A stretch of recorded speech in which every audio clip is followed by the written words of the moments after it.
Yeah. Okay, here's this is another video that is more recent. This was done last year out of our Shanghai studios. This is a film done in China. Very different style, you'll see. It's very kind of low-res animation.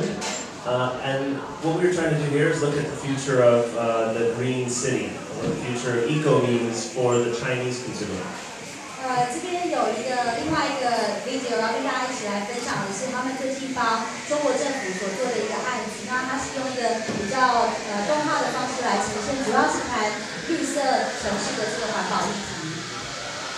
And again, I think the theme that you'll see here, it's in common with the last one, is the focus on people. So when we started this project, the first thing we did is we went out into China and interviewed people on the street, in their homes, and tried to understand what people, what's on their mind when it comes to sustainability, eco-consciousness, power saving, all of those things, and how important are they to the average Chinese consumer today? 那 ideal 的方式就是一样是以人为本，是他们最重要的一个方法。所以当他们要做这个影片的计划的时候，他们第一件所做的事情就是到路上去、到街上去、到consumer 的家里头去观察他们，去访问他们，去跟他们聊他们对于绿色城市环保的议题的想法跟看法等等。So try not to laugh at the animation because we don't do this as well as you guys do. 请不要笑，各位动画专家们。So, as you can see, that's a very different kind of video, right? It's much more descriptive, much lower level of detail, much lower level of detail, and that it doesn't really go into all of the nuances of how things will look and feel. It's much more trying to just explain the concepts and the big ideas. 看到这个影片的形态是很不一样的，由于它讲的是2030年的事情，所以他们用的是比较动画的方式，比较概念性的来描绘未来的可能性。I think one of the key points, though, when we went out, the topic of sustainability is really popular, particularly in the West, but also, I'm sure in Taiwan and Korea and Japan and other places in Asia as well. A lot of people have very preconceived notions around what the consumer should do. Particularly in the West, they have very large eco footprints. They consume a lot, and one of the things we want to do is try to understand if that was true in China, and what the average consumer does in terms of behavior around sustainability and conserving energy. 就是环保跟永续的这个议题，在西方是已经是非常政治正确的事情了。就是几乎是所有的企业到消费者，他们都一般都是大家都可以接受的概念。可是他们在这个计划在做的事情，就是真的走到街上去跟中国的消费者谈，看他们对于这个概念跟议题永续的这个议题，是不是也有一样的认知。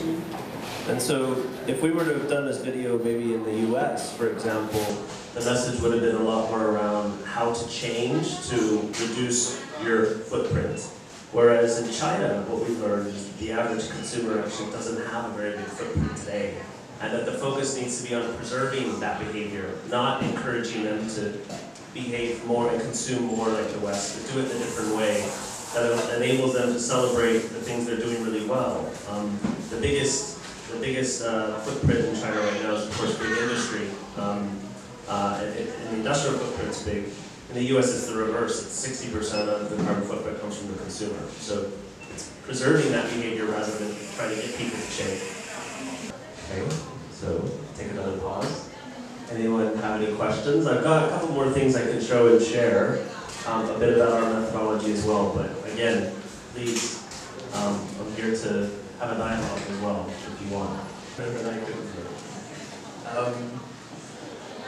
Oh yeah. 我想要请教 Charles 的一个问题是，刚刚有提到一个是关注消费者的一些行为，那可不可以请 Charles 稍微分享说，用什么方法去关注消费者的行为，会比较对团队有帮助？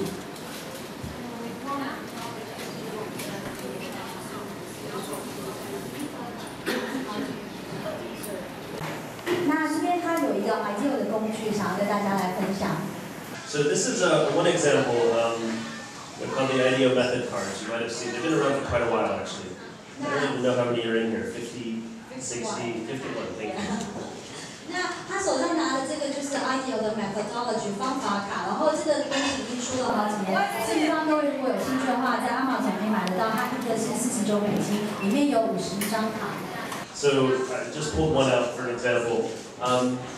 We do a lot of work in the automotive industry, designing the ergonomics of dashboards and how people use and drive cars.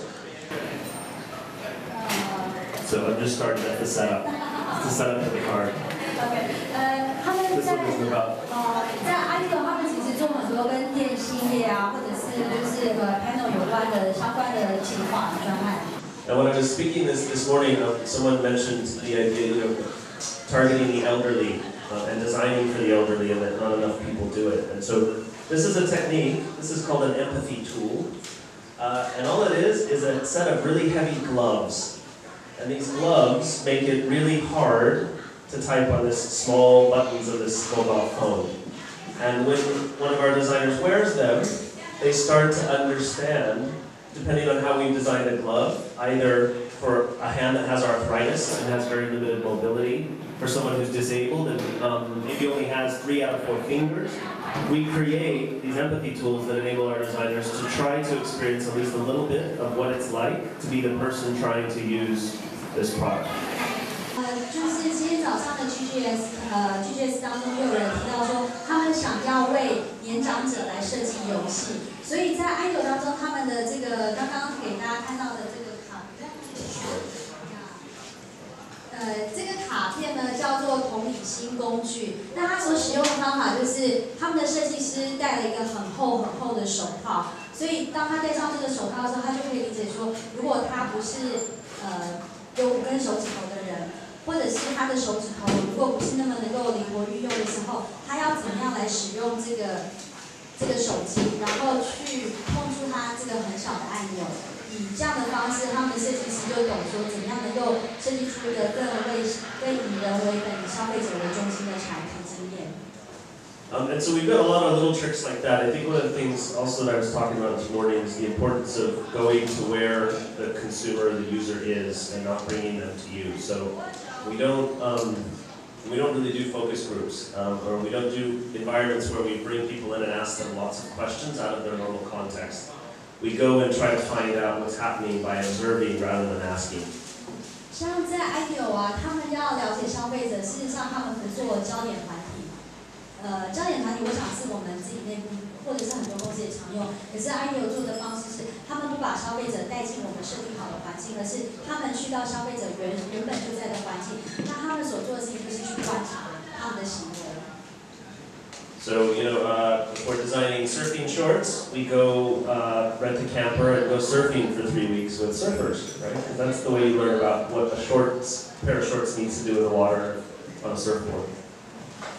这个 case 像我们说他Charles 在 GGS 也有 share 过，就是他们曾经帮一个冲浪品牌 Quicksilver 做过一个专案，就是帮那个设计冲浪的短裤。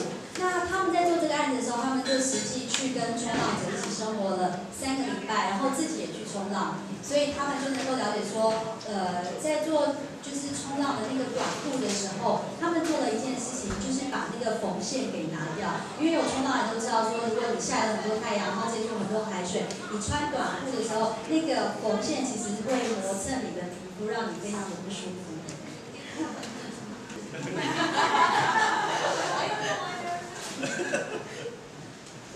I hope that helps a little. I'm happy to talk more about that and the techniques we use if you guys are interested in that. I've got lots of examples of the techniques, so I don't know you guys.